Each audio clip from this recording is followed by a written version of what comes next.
Mal de trier, de ranger et peut-être même de liquider certaines choses, de laisser aller certaines choses. Si pour toi c'est compliqué de jeter des choses ou même de les donner, c'est pas spécialement parce que parfois on a du mal de jeter pour le côté écologique, mais de faire du tri chez toi et de te débarrasser de tout ce que tu n'utilises pas, de ranger les choses, peut-être de jeter des papiers. Cela va t'intéresser.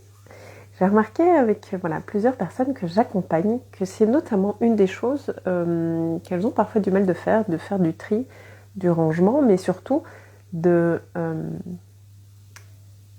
faire de la place, de liquider des choses. Encore une fois, ça peut être en donnant et pas spécialement en jetant. C'est pas l'acte de jeter et du coup par rapport au côté écologique, que ça je comprends tout à fait, mais vraiment l'insécurité de se débarrasser de choses, de ne plus avoir de choses.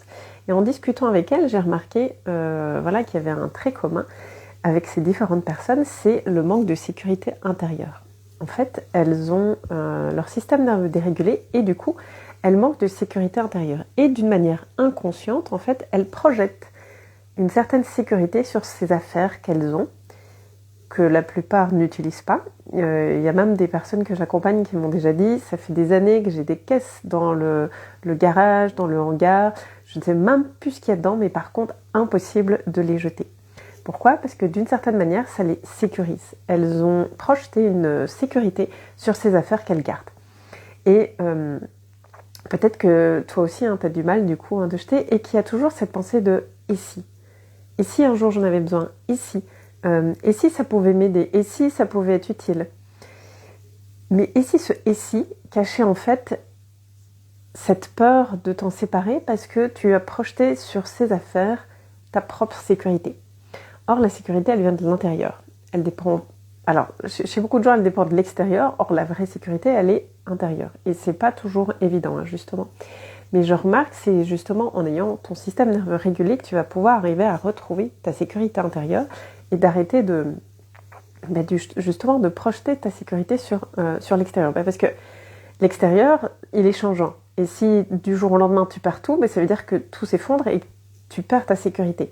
Tandis que si ta sécurité est à l'intérieur, que tu arrives à réguler ton système nerveux, peu importe ce qui se passe à l'extérieur, c'est pas que c'est toujours rose et violette et que tu vas pas non plus avoir des vagues, mais tu vas plus facilement retrouver ta sécurité intérieure et donc tu vas moins te laisser emporter par tout ce qui se passe à l'extérieur. Et donc si à un moment tu perds des choses, tu seras plus attaché autant à tout ça et donc ça va être beaucoup plus facile pour toi de gérer. Ça peut, bien entendu, il y a des choses auxquelles on est attaché émotionnellement, des choses qui nous rappellent des souvenirs et tout, mais je parle de moi d'une manière générale.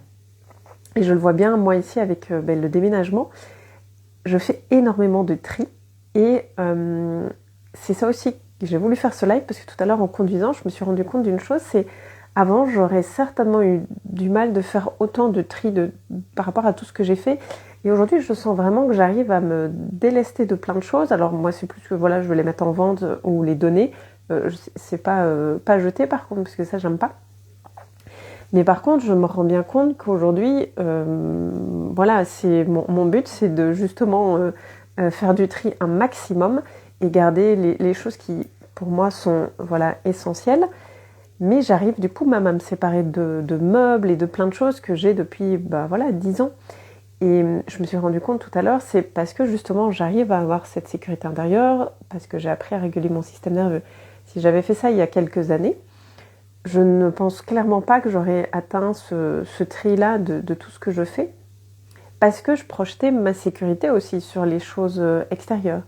Et que ces choses matérielles me faisaient sentir comme en sécurité, alors que pas du tout. Bonjour Maxime, bonjour Sabine, bienvenue. Et si ça vous parle pendant que vous regardez en live ou que vous regardez en replay, dites-moi dans les commentaires si vous avez des questions.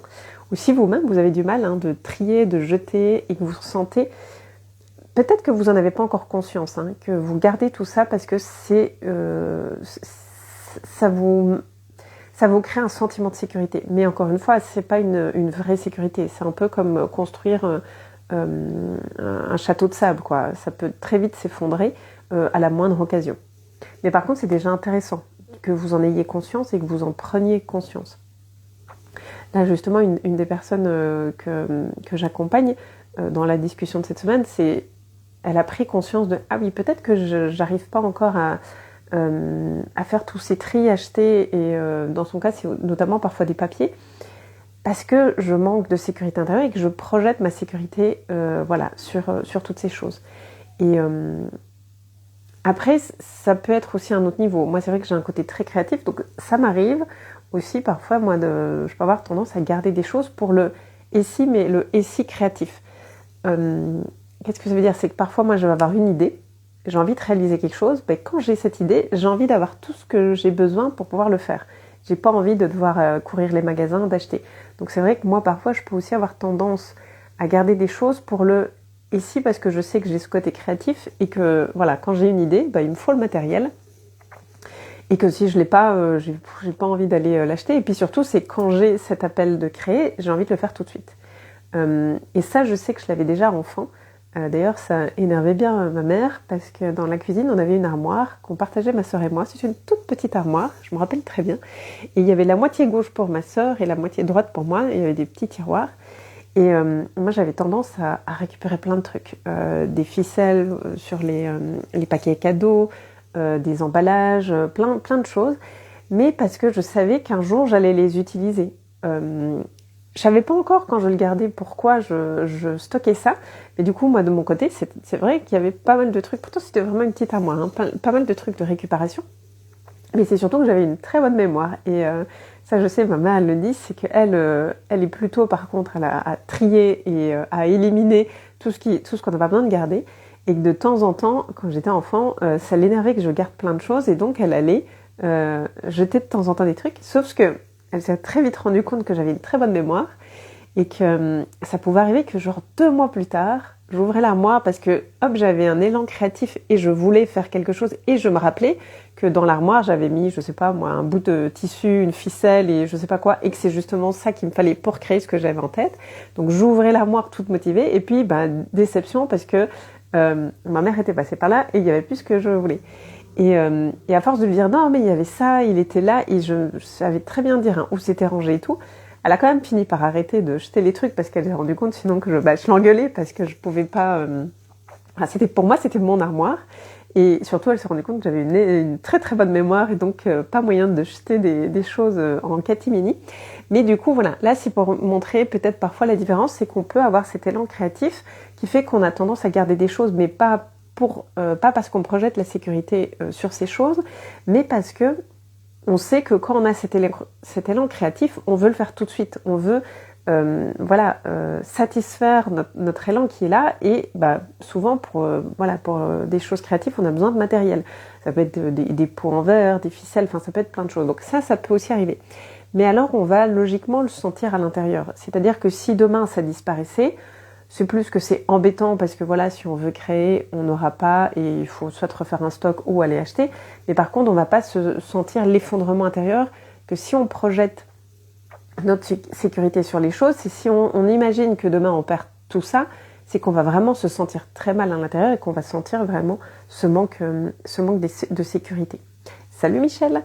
Donc voilà, si aujourd'hui tu as du mal de trier, de jeter, ça serait intéressant de te poser la question. Est-ce que c'est parce que inconsciemment j'ai projeté ma sécurité là-dessus?